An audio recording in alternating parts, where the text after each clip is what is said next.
Well, we are pleased to welcome on the new-ish president and CEO of the Greater Omaha Chamber of Commerce, who's been on the job for about 80 days. Heath Mello, welcome to the show.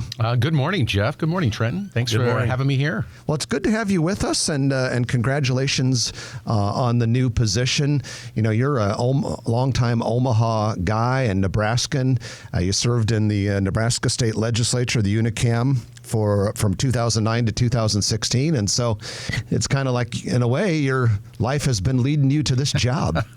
Well, it's good to be working mostly back in Omaha. I'd say the last 6 years I've ventured down to Lincoln, serving as the vice president for external relations for the University of Nebraska system and serving as their chief lobbyist down at the Capitol. So that hour drive from Omaha to Lincoln for the past 6 years, after doing it for 8 years as a senator, it's just nice to be back in Omaha, staying in Omaha right now, and being able to really represent an amazing organization that has such a storied history of driving big projects in the community and really developing, I think, really critical partnerships to grow our economy and really help bring prosperity to the region. When we started this show 20 years ago next week, next month. Next month. 20 years ago next month, David Brown was just starting at the chamber. And so we kind of grew this with him, and he'd come on quarterly, and we would bring in the president and CEO of the chamber, and it's kind of neat, and it's kind of see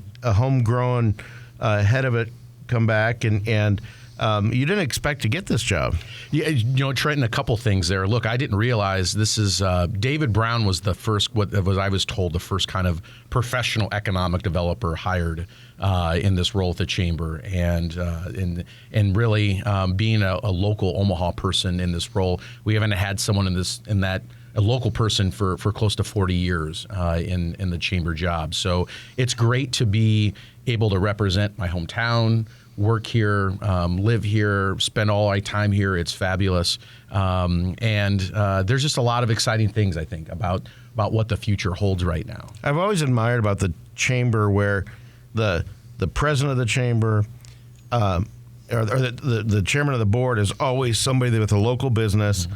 And it's not the second or third person down the totem pole. It is the CEO or president of UP, of all these huge companies. And so we're excited about that. And Carmen has been at that position for a long time. Yeah, no, it is a very dynamic board of directors, as you mentioned, CEOs, presidents, principals of major employers, medium, small-sized businesses as well. It brings that executive leadership to the table, where really you can have some very candid conversations, but also really help drive some big decisions and big ideas. And I think that is the nice thing. Carmen Tapio, as you mentioned, our chair, this year will serve as our chair of the board next year.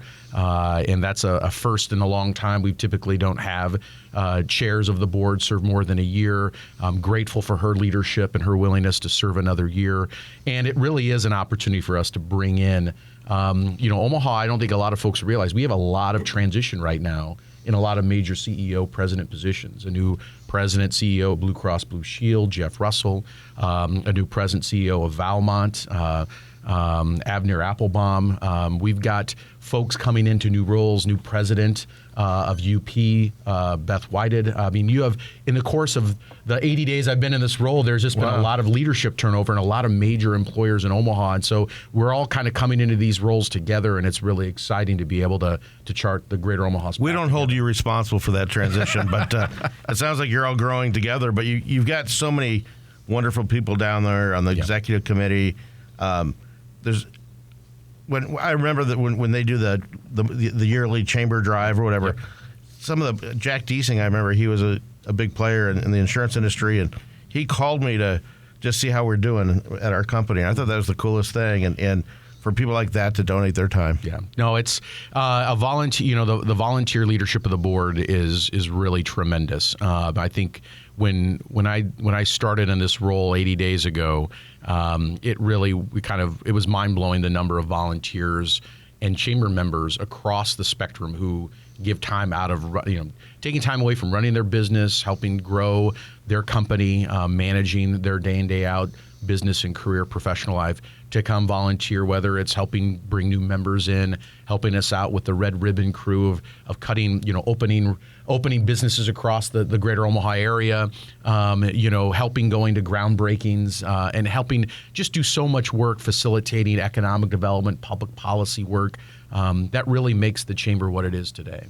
So when a new leader comes into an organization, they always talk about those first 3 to 6 months, assessing everything, learning everything you can, and starting to set your vision.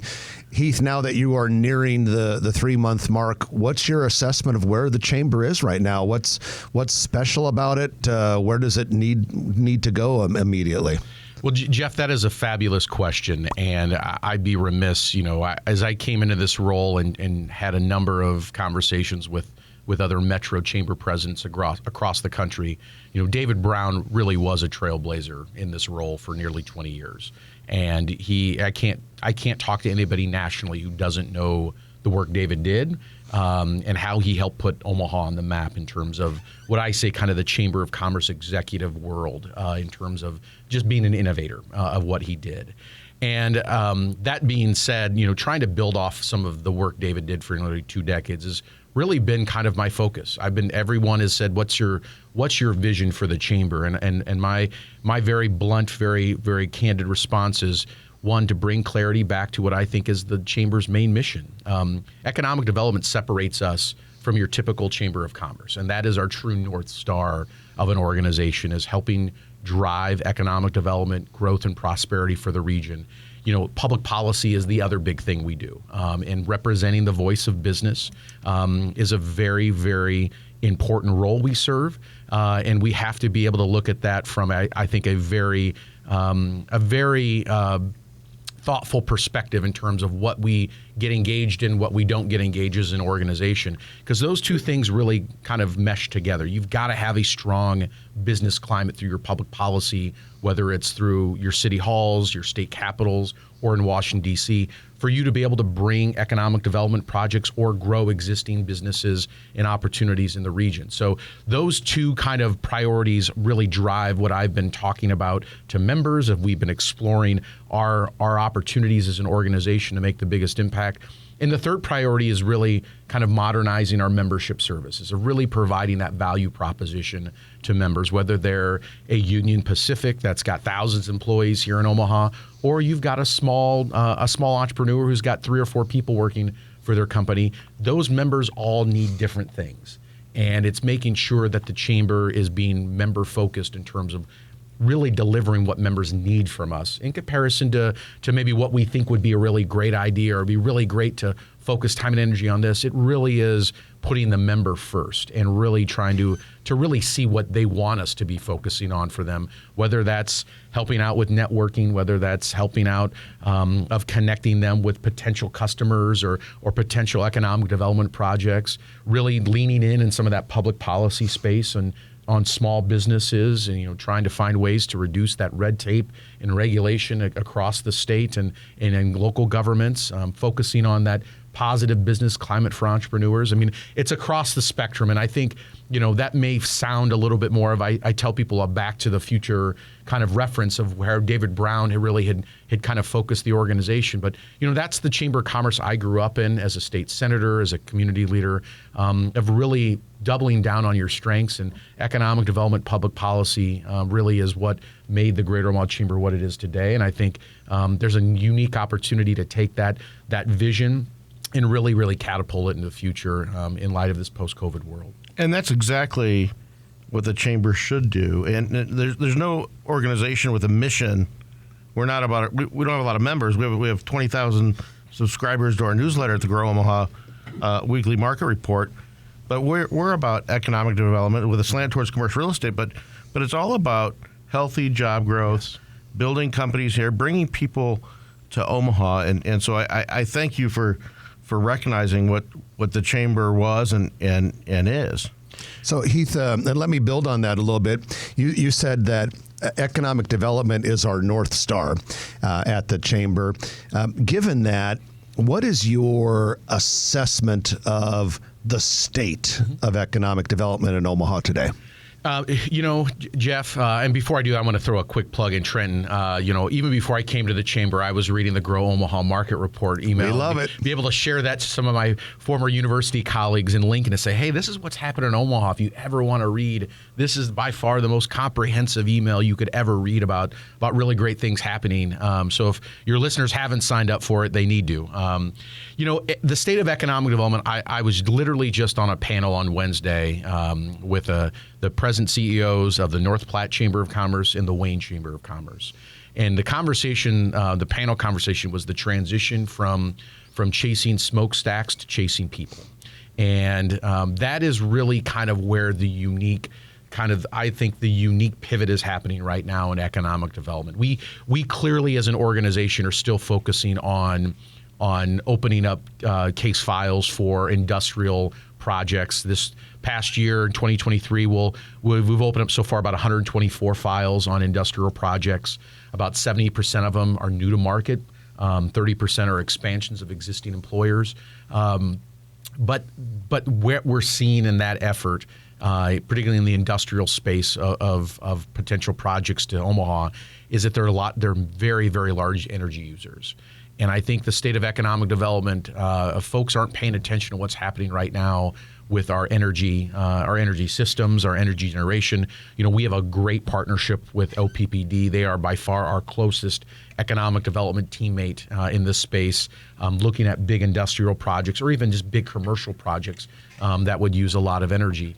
That is truly outside of the chasing people. It's ensuring that you've got the infrastructure, primarily the energy infrastructure, to bring in new growth. And I did not when I started back 80 days ago in this role, I did not realize how critical that energy component was in light of what we're seeing with fast growing areas, primarily in some of the new green EV battery sectors, but even a lot of major advanced manufacturers that are looking to come. The energy uses is tremendous. And I think that would be the one thing for your listeners.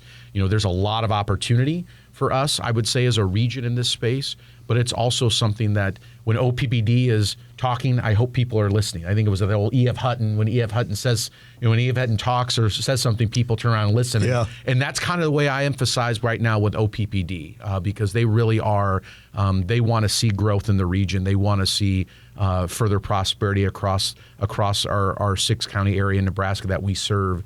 But that's a really unique factor right now in the economic development space. The other point, though, I mentioned talent in people.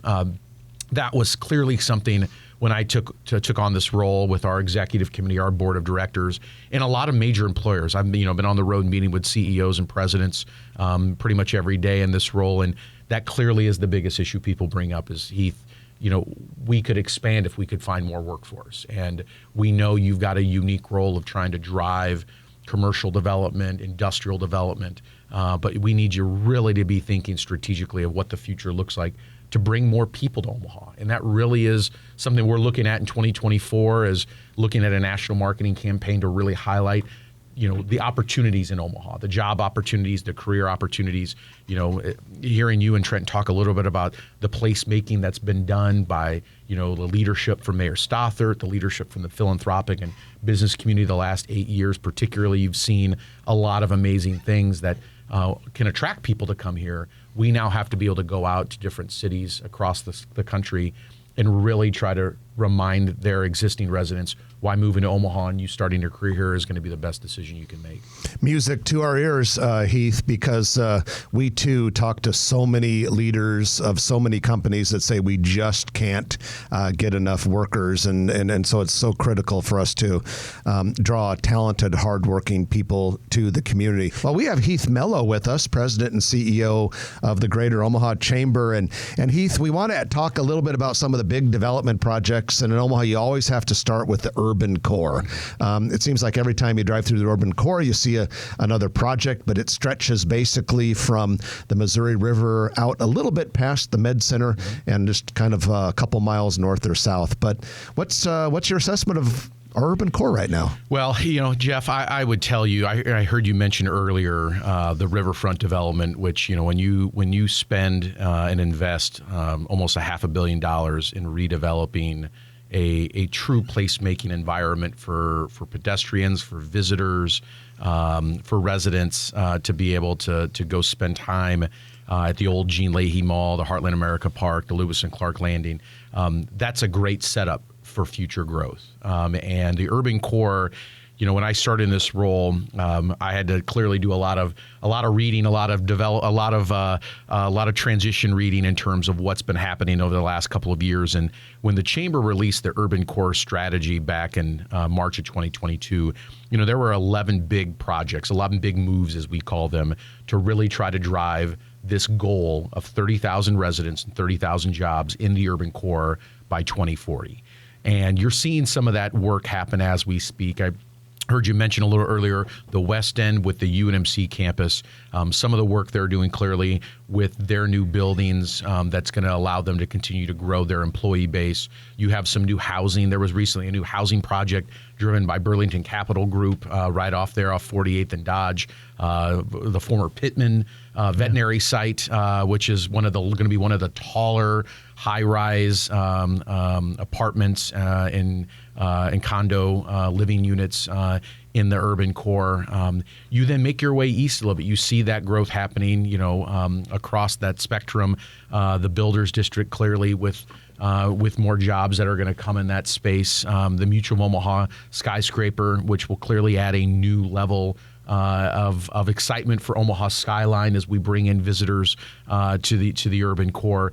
And then you see sites that are looking to be developed. And I think that's for us as a chamber probably the most exciting aspect is you have all this great work that's being done. We've got a role to play as part of our strategy moving forward is really helping identify the sites that can get redeveloped, because that is then to some extent making sure working with public entities, the city, MUD, OPPD, to make sure those sites are site ready. We do this work across the region with a lot of greenfield development sites. And doing urban redevelopment is different. And we know that process is going to require us to be more innovative. We're going to have to find ways to ensure we're investing in those parking lots to make sure that they're ready for a developer or commercial real estate firm to come in and help do something big. And that's really where the future is right now, is that we are driving that effort with our partnerships with the city, the development community, to really try to make sure we hit that 30,000 resident, 30,000 job goal by 2040. One of those projects, though, that is absolutely critical to the core is the streetcar. I know the modern streetcar, the mayor and I did a press conference recently with HDR highlighting some of the design work that's going in front of the commission that's going to review that design throughout the process. Anyone who's been to another city with what I would say a modern transportation system, everyone can agree that having transit like that, a modern streetcar, is great in terms of moving residents and visitors around an area of their city. I recently was in Kansas City earlier, and the streetcar in Kansas City, you can see the growth, you see the development, you see the excitement, you see how it's integrated fully into the Kansas City downtown area, and they're expanding it, and they're going to grow their streetcar lines in Kansas City with the help of the federal government, which you will only see more economic growth and development. And so it's exciting to see what the city's been able to do with the streetcar project, the opportunities to connect it, I think, in the future to the UNMC campus with the Saddle Creek campus you mentioned, the Project Health, Project Next as it was formerly known, all of that connecting to the streetcar. Recently, we had a press conference a couple weeks ago with the groundbreaking of the Baby Bob Bridge, where now you can be in Council Bluffs and walk over directly to the CHI Center for entertainment purposes, or TD Ameritrade or Charles Schwab Field, and take the streetcar essentially from UNMC down over to CHI and walk over to Council Bluffs in one fell swoop. It's going to change the placemaking opportunity for us to recruit, once again, that talent, those residents to the Omaha area with that kind of transit connected to really major, not just private sector development, but also that placemaking work that's really critical. One of the sites that, there's a number of sites. You've got the old UP site that the city owns again. You've got the Civic District, which White Lotus has got cool plans that they're showing there. But you also have the Mutual of Omaha campus, which is a big piece of redevelopment area. And has there been any talks about what's going to happen with that, with the streetcar going by that? Yes, Trent, that's been a hot topic a lot more in terms of what the future of the current Mutual of Omaha campus would look like in the future. I know in terms of some development circles, I think housing really is looking at that transition from office retail or office space to more of that residential spaces where all the conversations I've been involved in, that's where everything's leading, and that will help us try to achieve some of that high-rise residential development that we know we have to be able to create in the core to be able to bring that density that we need. So that's something that we're definitely. I mean, I can say this. The Chamber Board of Directors is going to be getting a briefing on a new urban core housing recommendation report here. And in December, and that's going to help drive some of the work with the city, the development community, and really trying to build those partnerships of thinking outside the box of how we're going to have to drive more residential growth in the urban core in the next 17 years. Awesome. Well, the bad news, Heath, is we're about out of time. Okay. But this just means that we're going to have you come back maybe later this winter, and because there's so much happening, it's moving so fast, we're going to have to keep doing some updates. Are you game? I'm game, absolutely, Jeff. Thanks again. This was a great opportunity to spend time with you and Trenton as a listener of the program, as someone who reads your emails. I just can't thank you enough for the work you do of helping tell Omaha's story and helping share the important information that's happening in the commercial real estate space, particularly across the region. Well, we appreciate that, and I wish you the very best of success in this still new role as president and CEO of the Greater Omaha Chamber. Ladies and gentlemen, that's Heath Mello, your new chamber chief. If you like this video, be sure to hit those like and subscribe buttons. And remember, Grow Omaha is not just media. This is a mission. We are trying to build up Omaha and make it an even better place. We can only do that with your help. Share this video with your friends, neighbors, and family.